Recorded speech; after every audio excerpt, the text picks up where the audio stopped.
साहित्य के इतिहास में भक्ति काल का इतिहास पढ़ रहे थे। आज हम भक्ति काल के इतिहास के अंतर्गत ही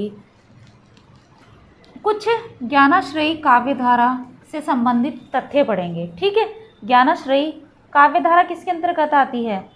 अर्थात निर्गुण काव्यधारा के अंतर्गत ही आती है। ठीक है, निर्गुण जिसमें मतलब संत काव्य। ठीक है, देखिए सामान्यतः संतों के द्वारा जो काव्य रचा जाता है वो ही संत काव्य कहलाता है। मतलब जो सभी जानते हैं कि संत काव्य जो रचा जाएगा संतों के द्वारा ही रचा जाता है, तभी तो संत काव्य कहा जाता है उसको। लेकिन इसमें संत कवि थे ये, ठीक है, जैसे कबीरदास जी थे तो कबीरदास जी का विवाह भी हुआ था, लेकिन वे संत कवि की श्रेणी में ही आते हैं। ठीक है, क्योंकि विवाह की हमें जानकारी ऐसे प्राप्त होती है क्योंकि उनके पुत्रों का और पुत्री का नाम भी है मिलता है इतिहास में। ठीक है, जब हम कबीरदास जी का जीवन परिचय पढ़ेंगे तो उसमें विस्तार पूर्वक पढ़ेंगे उनके बारे में। दूसरा है, परंतु हिंदी में निर्गुण उपासक ज्ञान मार्गी कवियों के द्वारा रचा गया काव्य संत काव्य कहलाता है। ठीक है, परंतु हिंदी में निर्गुण उपासक ज्ञान मार्गी कवियों द्वारा, मतलब कहने का ये कि सामान्यतः संतों के द्वारा जो काव्य रचा जाता है संत काव्य कहलाता है, लेकिन हिंदी में निर्गुण उपासक अर्थात जो निर्गुण उपासक थे ज्ञान मार्गी कवियों के द्वारा रचा गया काव्य संत काव्य कहलाता है। ठीक है, मतलब सामान्यतः तो संत काव्य कैसा कहलाएगा? जो संतों द्वारा रचा गया है, लेकिन हिंदी में कैसा है? जो निर्गुण उपासक ज्ञान मार्गी कवि थे उनके द्वारा लिखा गया काव्य संत काव्य कहलाया है। ठीक है, नंबर मतलब ये नंबर नहीं है, ये अलग से महत्वपूर्ण तथ्य है। संत काव्य का नाम डॉक्टर राम कुमार वर्मा ने दिया था। मतलब जो संत काव्य नाम दिया गया है वह डॉक्टर राम कुमार वर्मा ने दिया था, संत काव्य नाम। ठीक है, मतलब कि जो काव्य है उसे संत काव्य किसने कहा है? डॉक्टर राम कुमार वर्मा ने कहा है। भारत में संत मत का प्रारंभ 1267 ईस्वी में संत नामदेव बिठोवा का भक्त था। ये मतलब बिठोवा के भक्त थे। ठीक है, हम यहाँ पर सम्मान के साथ इसको नाम को लिखेंगे, बिठोवा के भक्त के द्वारा माना जाता है। मतलब भारत में जो संत मत का प्रारंभ हुआ था 1267 ईस्वी। ठीक है, नामदेव थे ये, नामदेव जी जो बिठोवा के भक्त थे इनके द्वारा माना जाता है। ठीक है, संत साधना का साहित्यिक स्वरूप सर्वप्रथम पंढरपुर। मतलब जो संत साधना का साहित्यिक स्वरूप अगर आप देखेंगे तो सबसे पहले पंढरपुर महाराष्ट्र में स्थित है ये जगह, तो वहाँ पर क्या है, इसको प्रारंभ माना जाता है कि वहाँ पर महाराष्ट्र में पंढरपुर स्थान पर इसका साहित्यिक स्वरूप विकसित हुआ था, अर्थात प्रारंभ हुआ था। ठीक है, शंकराचार्य जी द्वारा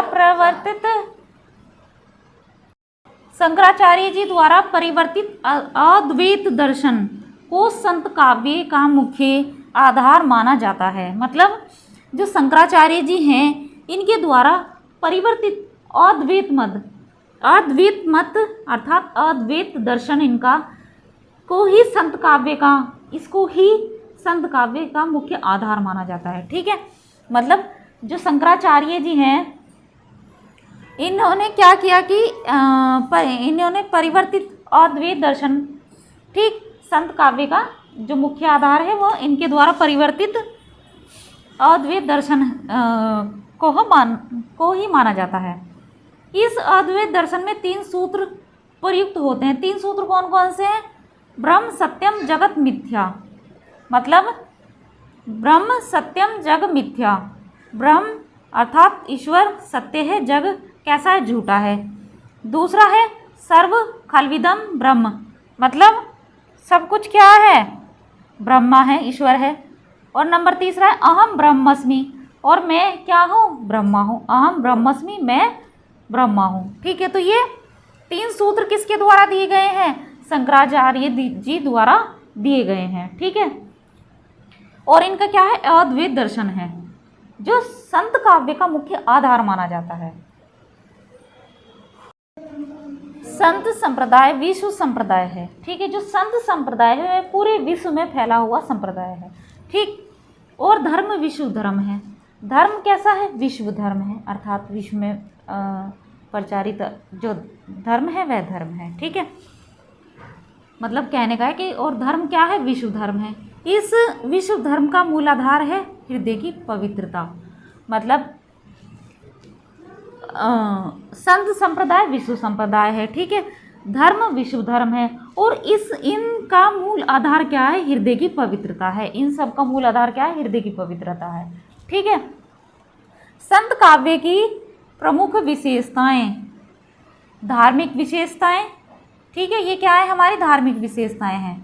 पहली है इसमें निर्गुण ब्रह्म की उपासना, अर्थात निर्गुण, अर्थात अगर हम इसका अर्थ निकालें तो बिना गुण के, लेकिन यहाँ पर बिना गुण के बात नहीं चल रही है। ठीक है, तो यहाँ पर क्या हो रहा है? मतलब जिसका कोई आकार नहीं, ऐसे ईश्वर की उपासना। ठीक है, गुरु की महत्ता, अर्थात गुरु को महत्व देना। संत काव्य की जो विशेषता है, धार्मिक विशेषता, उसमें गुरु को महत्व देना। ठीक, तीसरी है योग प्लस भक्ति का समन्वय।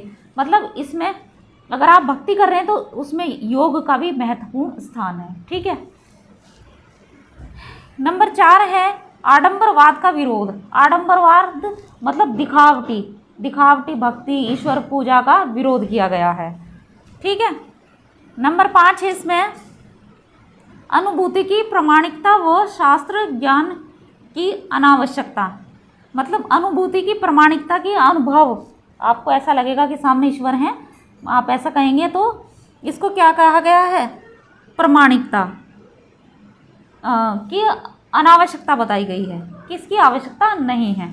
ठीक है, शास्त्र के ज्ञान की अनावश्यकता बताई गई है। मतलब अनुभूति की प्रामाणिकता की आवश्यकता नहीं है और शास्त्र ज्ञान की इसमें जरूरत नहीं है। अनावश्यकता का मतलब यही है, इनकी जरूरत नहीं है। ठीक है, संत काव्य में। दूसरी है सामाजिक विशेषताएं। इसमें जातिवाद का विरोध। मतलब जब ईश्वर की भक्ति होती है उसमें जाति का कोई मतलब नहीं होता। ये तो मनुष्य ने खुद बनाई है, मनुष्य के द्वारा ही बनाई गई है, तो इसलिए इसमें क्या किया गया है? जाति का विरोध किया गया है, जातिवाद का विरोध किया गया है। ठीक है, समानता के प्रेम पर बल। मतलब सभी एक जैसे हैं, तो इस तरह से समानता के प्रेम पर बल दिया गया है कि सभी को समान अधिकार प्राप्त हैं, सभी का अपना अपना महत्व है। ठीक है, तो ये सामाजिक विशेषताओं के अंतर्गत आती हैं 2 विशेषताएं। शिल्पगत विशेषताएं, अर्थात शिल्पगत विशेषताएं किस तरह की उसमें भाषा है, किस तरह की उसमें शैली का प्रयोग किया गया है, इस तरह से संबंधित जो विशेषताएं होती हैं काव्य की, उनको शिल्पगत विशेषताएं कहते हैं। तो ये कैसी है? मुक्तक काव्य लेखक। संत काव्य के में जो रचनाएं लिखते थे, कविताएं लिखते थे, वे मुक्तक काव्य होती थी। ठीक है, मुक्तक रचनाएं होती थी। ठीक है, दूसरा है सदुक्कड़ी भाषा। इसमें सदुक्कड़ी भाषा थी। तीसरा है उलटबासी शैली का प्रयोग किया गया था इसमें। ठीक, नंबर 4 है पौराणिक संदर्भों व हठयोग से संबंधित मिथ के प्रयोग। मतलब पौराणिक जो पुराने समय के थे, पुराने समय के संदर्भ व हठयोग थे, उनका कुछ मिथ की अर्थात झूठा प्रयोग इसमें दिखाई दे सकता है आपको। प्रतीकों का भरपूर प्रयोग। प्रतीक मतलब प्रतीक कि क्या चीज़ किसकी प्रतीक है, इससे संबंधित आपको इसमें देखने को मिल जाएगा। किसमें? संत काव्य में। ठीक, प्रतीक चिन्ह इस तरह से, जैसे किसी का प्रतीक चिन्ह अगर होता है, मान लीजिए जैसे जो अशोक स्तंभ पे क्या है, 3 शेर है, वे तो हमारा एक तरीके से प्रतीक चिन्ह हमारा है। तो इस तरह से इसमें प्रतीकों का कुछ प्रयोग किया गया है। प्रतीकों का जो प्रयोग किया गया है उसको ही इसमें हम स्थान देंगे। अर्थात कहने का मतलब ये है कि प्रतीकों का भी बहुत अच्छे तरीके से प्रयोग किया गया है। ठीक है,